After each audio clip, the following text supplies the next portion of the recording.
On the 30th of March in the year 1867, an event of significant historical consequence occurred. The Russian Empire sold Alaska to the United States of America. It must be noted that to this day an abundance of myths persists. Was it truly a sale, or was it perhaps a lease?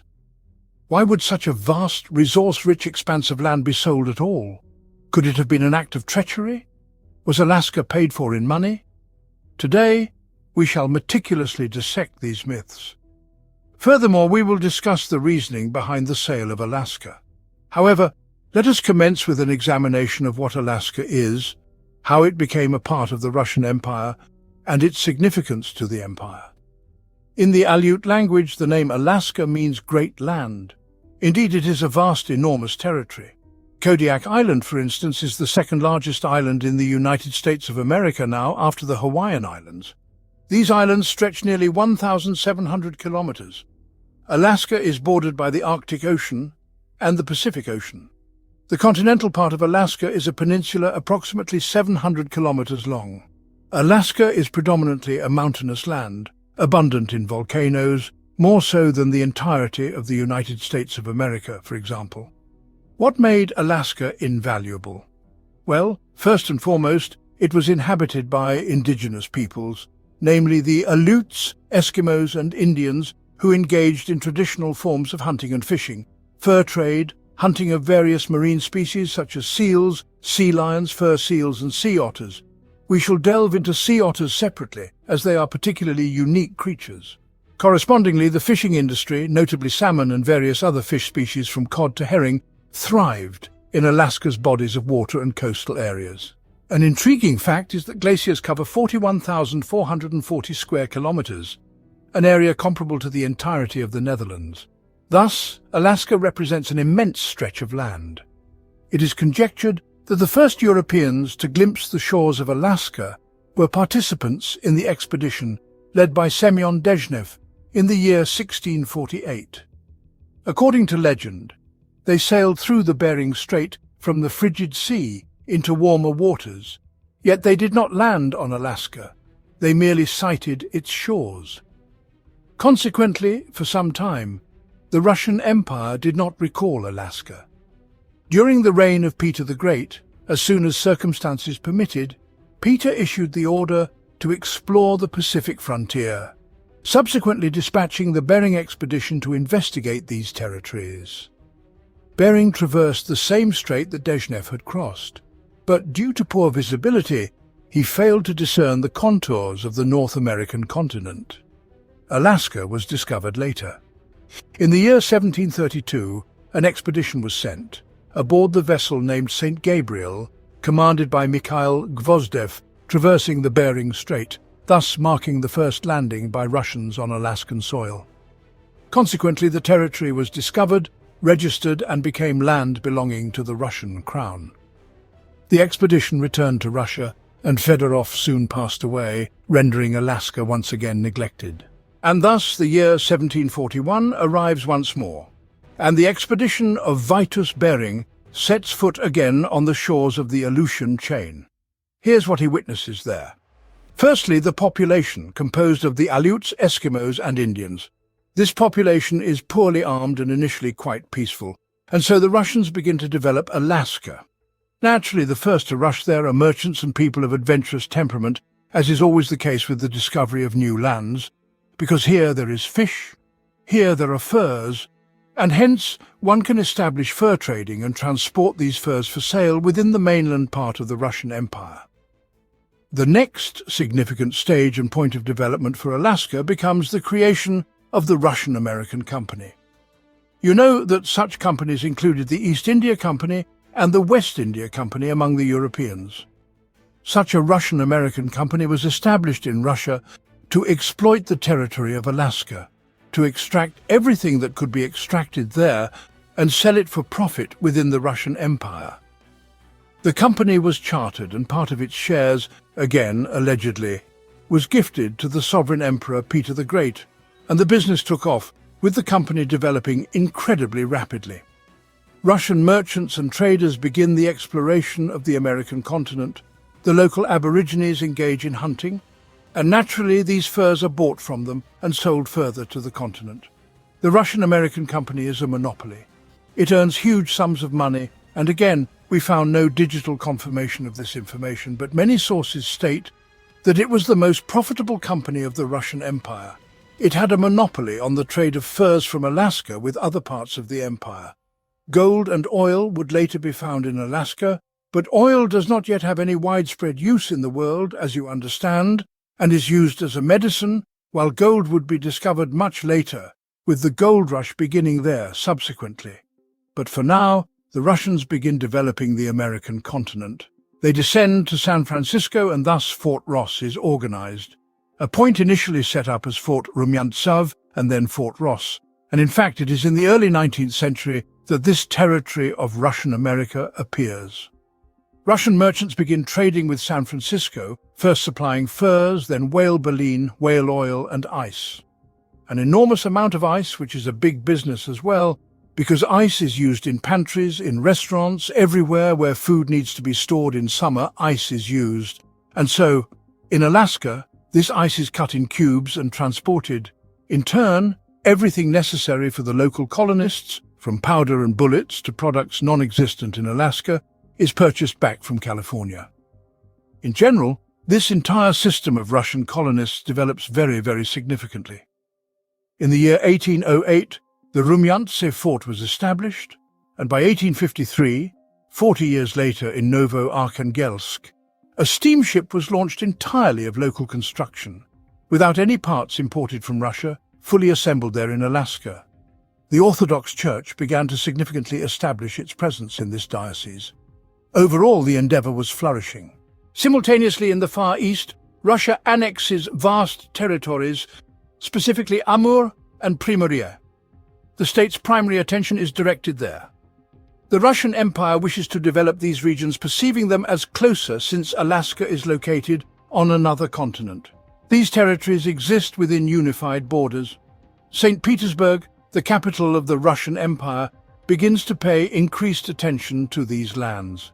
Problems with Alaska arise because money, which used to flow from there, now needs to be subsidized, and they are located God knows where. American prospectors, whom we have already mentioned, are beginning to move into this territory. Accordingly, in 1853, the Governor-General of Eastern Siberia, Count Muravyov-Amursky, writes a memorandum to the Emperor stating that Russia will lose the Alaskan territory for various reasons. Firstly, economically, it is not needed by anyone. Secondly, America is right on the doorstep, gaining strength, having purchased Louisiana from the French and Texas from Mexico, and America will strive by all means to round out its territory. For them, this would be very organic. Ultimately, they will acquire Alaska with or without war. Without war because so many American prospectors are settling in Alaska. With war because the Russians are logistically incapable of conducting such a war. Transporting troops there is madness. Muravyov-Amursky is the first person to say, "We will inevitably lose Alaska, and we need to secure the Asian shores of the Pacific Ocean, as the British Empire is attempting to penetrate there." This idea appears for the first time in the upper circles of St. Petersburg. Another crucial moment encapsulates the defeated Crimean War of 1853 to 1856, a war that depleted the treasury. Consequently, the Russian Empire resorts to external borrowing. Alexander II seeks to raise 42 million rubles on foreign markets as the budget is in deficit. This is a significant factor because Russia had just fought against the British and the French. If they start creating problems in the Pacific region now, an ally will be necessary. And America is a completely logical ally here because these territories are important to it. For the Russians and Americans, establishing these neighborly relations, this peace against Great Britain, would be very, very beneficial. In 1857, the brother of Emperor Alexander II, Grand Duke Konstantin Nikolaevich, comes onto the scene, writing literally as follows. "This sale would be very timely, for one should not deceive oneself and must foresee that the United States of America, constantly striving to consolidate its possessions and wishing to dominate Northern America exclusively, will take the aforementioned colonies from us. and we will be unable to return them. Meanwhile, these colonies bring us very little benefit, and losing them would not be too painful." And this letter to Constantine was passed to his brother Alexander II, the emperor. And on this note, Alexander wrote in his own hand, "This thought is worth considering. Consultations and contacts with the United States of America on this matter begin, but at some point they end. Why? Because a civil war begins in America. Russia will further strengthen its connection with America in this war, because it will be the only country to support the federal government. And the Americans in general remember this, and at that moment the relations between the countries are excellent. The two main figures, about whom unfortunately little is known today, are Alexander Baranov and Grigory Shelikov. These were the individuals who organized the Russian-American Company, who essentially initiated this grand business and created the most prosperous company of Russia. On the whole, things were developing very well. However, Native Americans constantly attacked the colonists. These skirmishes occurred because the Native Americans were dissatisfied with the goods the Russians provided in exchange for fur, simply due to the Russians expanding significantly into foreign lands. Indeed, these skirmishes happened, but generally the colonists repelled them with relative ease. Yet indeed, when reading the documents, there were truly local, very bloody massacres.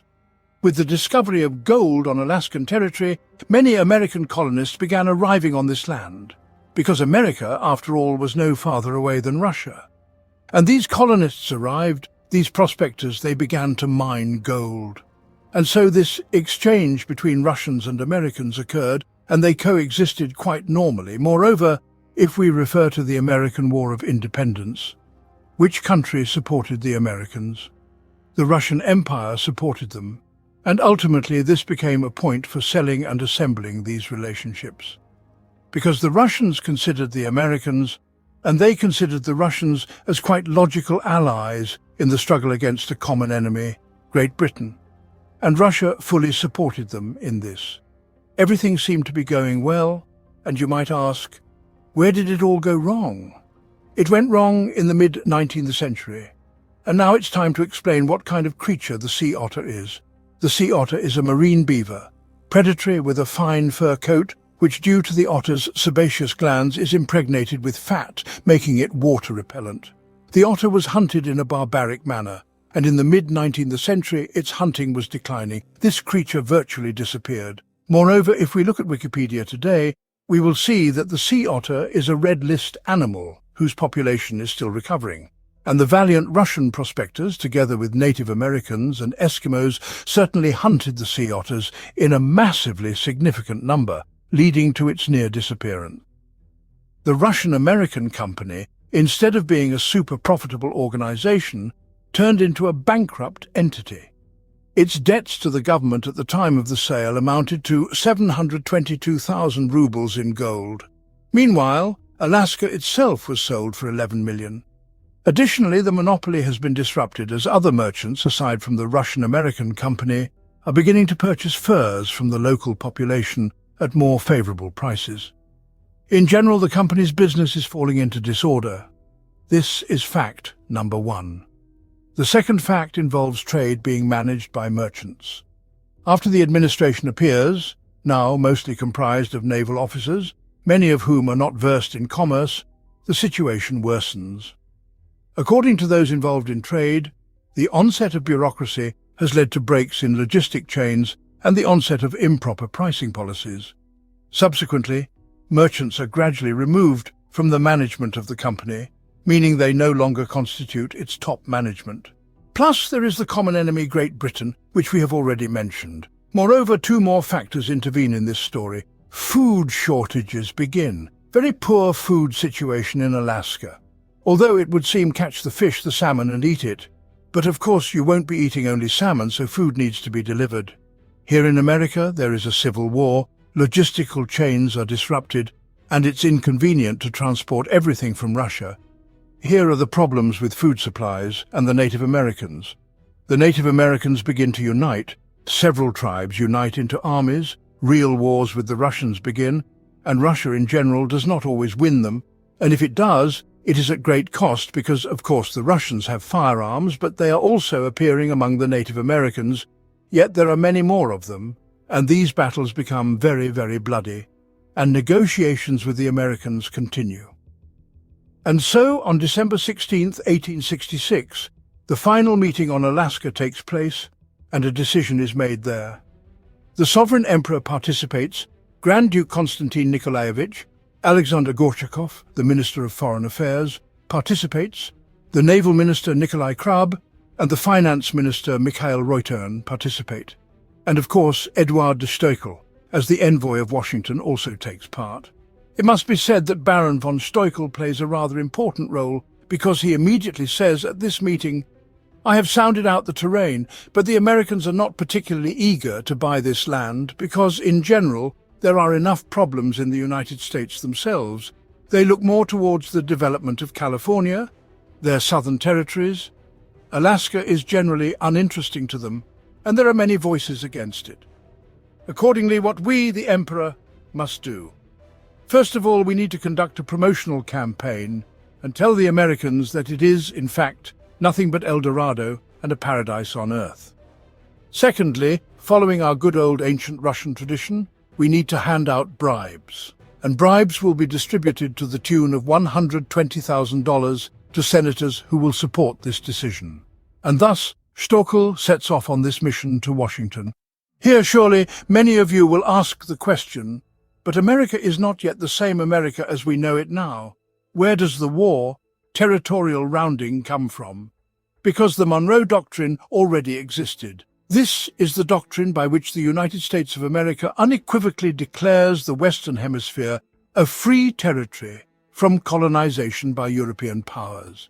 And any movement towards this part of the world, towards the Western Hemisphere, near the borders of the United States of America, will be considered as an attempt at a direct and overt threat to the interests of the United States of America, and the USA will respond to it with armed conflict.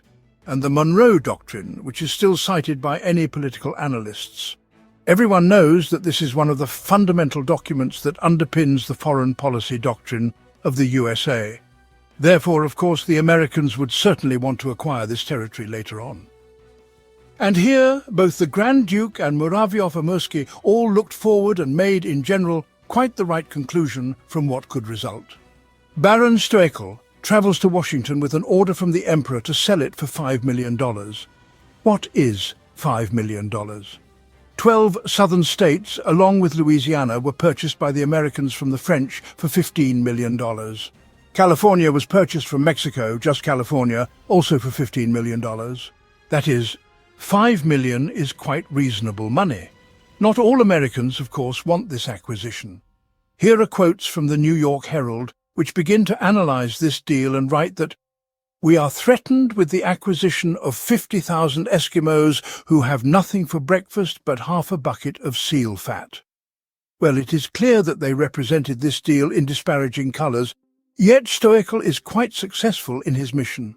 Firstly, he distributes bribes. Secondly, he coordinates the work of the American press, perhaps also gives some money there. He has a very good interlocutor. This is Secretary of State William Seward, who is generally in favor of this deal. American newspapers begin to criticize Seward and generally say that this is a totally unnecessary, completely useless deal. Nevertheless, Captain Fox arrives in St. Petersburg, such a Congress envoy, who firstly thanks the Russian Empire for the support that the Empire rendered to the federal government during the war with the Southerners during the Civil War. Some gifts arrive generally. The relations between the countries are the most amazing. Here is an interesting moment.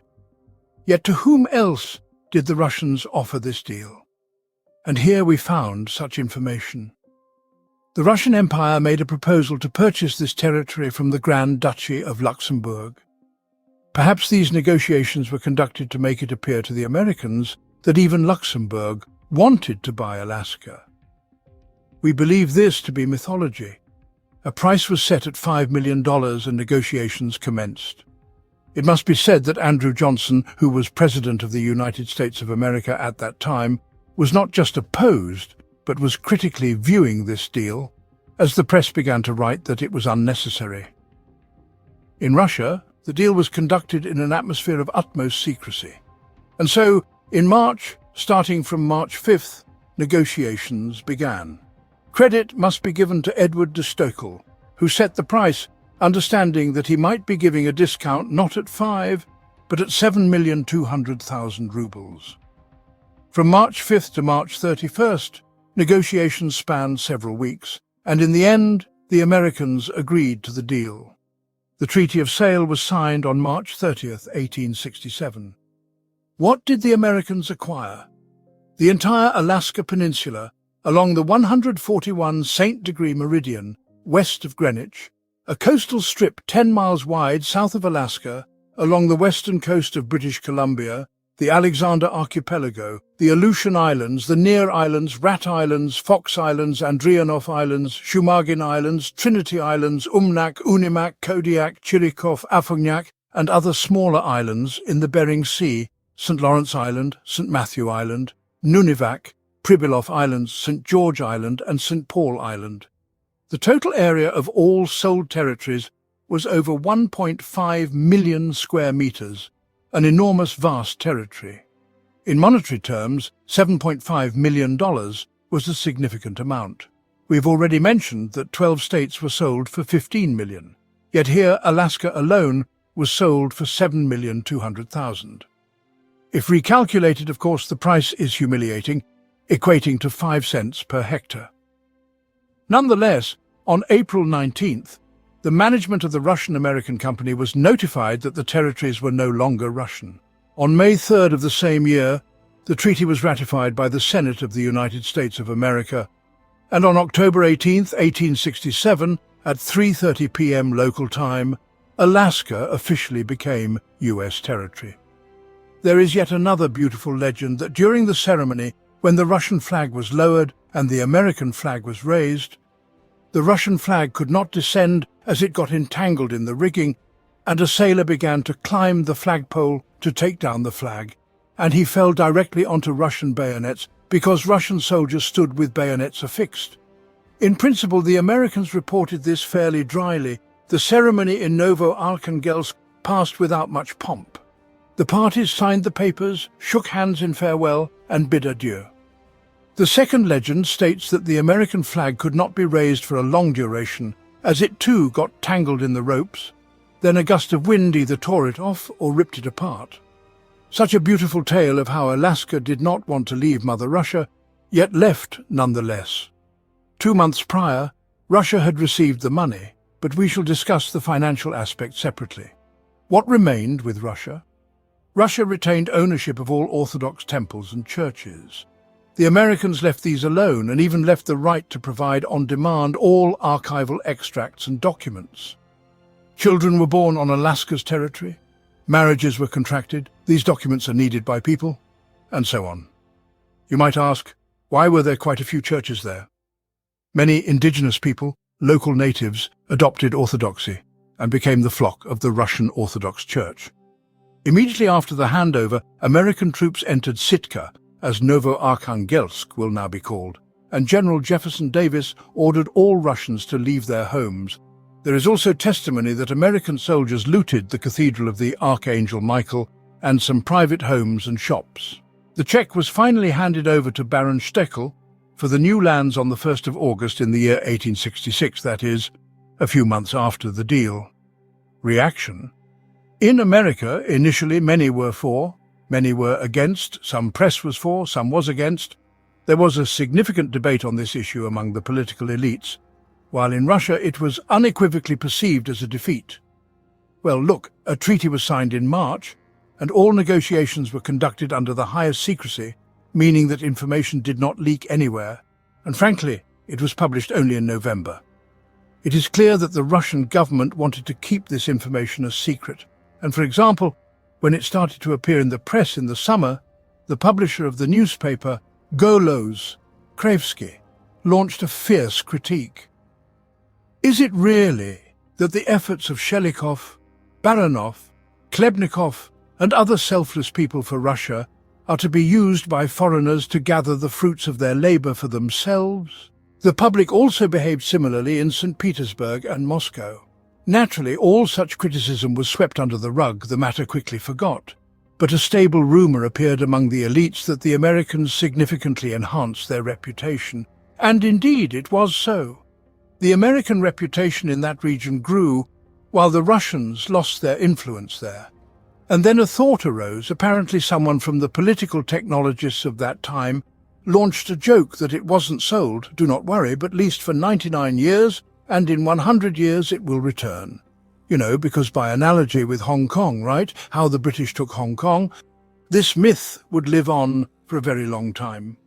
On the international arena, the buyer, the United States, of course, enhanced its reputation because the deal naturally caused a shock, especially in the United Kingdom and France, and the English press outright accused the Americans and Russians of a conspiracy against them, meaning, can you even believe now that the United Kingdom on all front pages writes conspiracy between Americans and Russians against the Crown?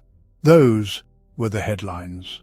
Of course, the deal primarily played into the hands of the Americans themselves, and from this point of view, if you look, probably, the international elevation of the United States of America actually begins with the Alaska deal, and thus we venture into the realm of rumors.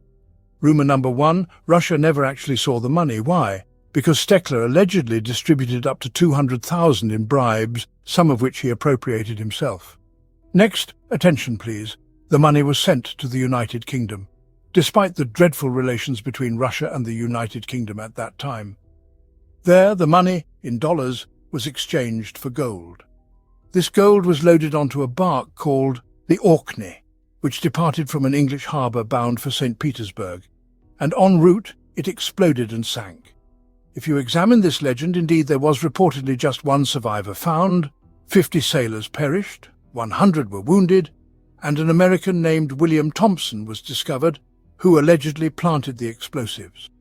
Later, when police attempted to apprehend him, he shot himself unsuccessfully and died from blood poisoning.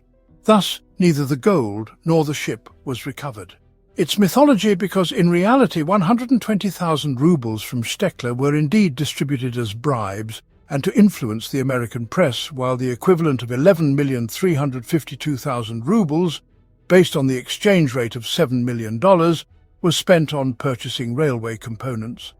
Russia was engaged in railroad construction, and parts were acquired for the development of the Kursk-Kiev line, the Ryazan-Kozlov Railroad, and the Moscow-Ryazan Road.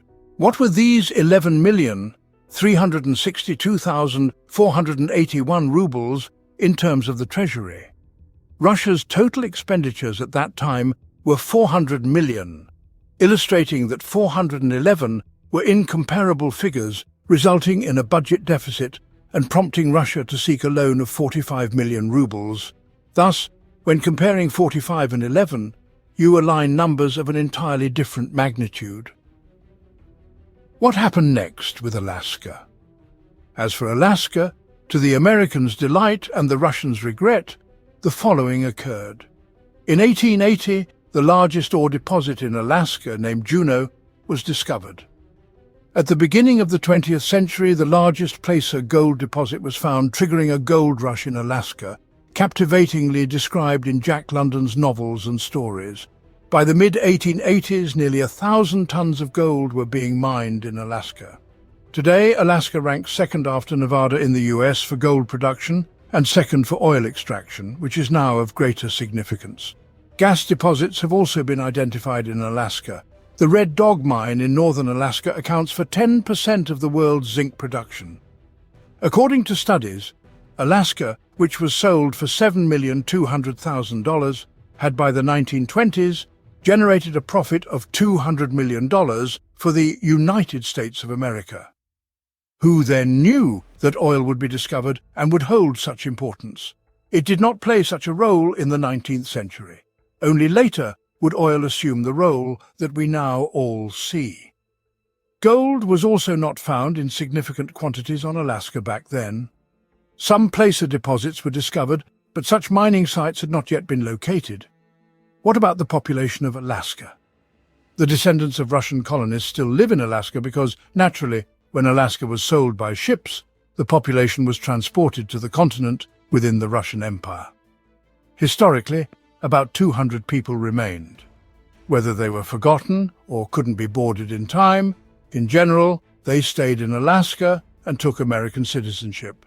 Here, by the way, the numbers differ, because we read somewhere that only 15 people came and took the oath of the United States of America. Although the oath at that moment looked like you had to say, "Well, I will serve the American flag."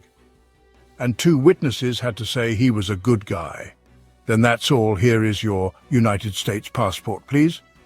Nevertheless, these descendants of Russian colonists are still in Alaska. They are also in California, and it must be said that, of course, the majority of the population left Alaska. However, the Russian Orthodox Church remained there and continued in general to send missionaries until the 20th century. The Russian society did not immediately understand this story because it was shrouded in mystery. When this story about the sale of Alaska became known, the criticism was horrific. It was immediately suppressed and it faded away, but nevertheless, it was considered a historic defeat in Russia. We told you about the ship that wasn't there, that sunk, but the legend about a 99-year lease continued because Alaska became the 49th state of the United States of America on January 3rd, 1959. And here is another legend that at that time the contract ended and negotiations began. But Khrushchev told Kennedy, "Come on, take this Alaska, we don't need it." Well, obviously there are no documents that any lease existed. There are all signed papers that Russia indeed sold this Alaska for a specific amount. No correspondence between Khrushchev and Kennedy, except for the Cuban Missile Crisis, exists. Nothing about Alaska was mentioned. So this is also one of the great historical myths. And this myth continued in 2013. A certain organization, the Interregional Public Movement in Support of Orthodox and Educational Initiatives, BEES. And on its behalf, Nikolai Bondarenko filed an application, a suit, in the Arbitration Court of Moscow, that America did not pay the full amount and therefore must pay the remainder. The suit was refused to be considered on merit, but nevertheless, look, this was still recent, the year 2013. This suit existed. That is the history of Alaska. There is no mythology. Its sale was conditioned by the geographical factor, the development of the Amur region, the foreign policy factor, and the desire to fill the treasury gap. All of these reasons were natural. There is no conspiracy. This decision was made by the sovereign and emperor in sound mind and good memory. So it was such a deal. In fact, if we look now from the 19th century, the Russians sold a territory they could have lost for free. But then over time, with the development of technologies, golden calves were found in this land instead of sea otters. Well, none knew of that, so whatever came to pass came to pass.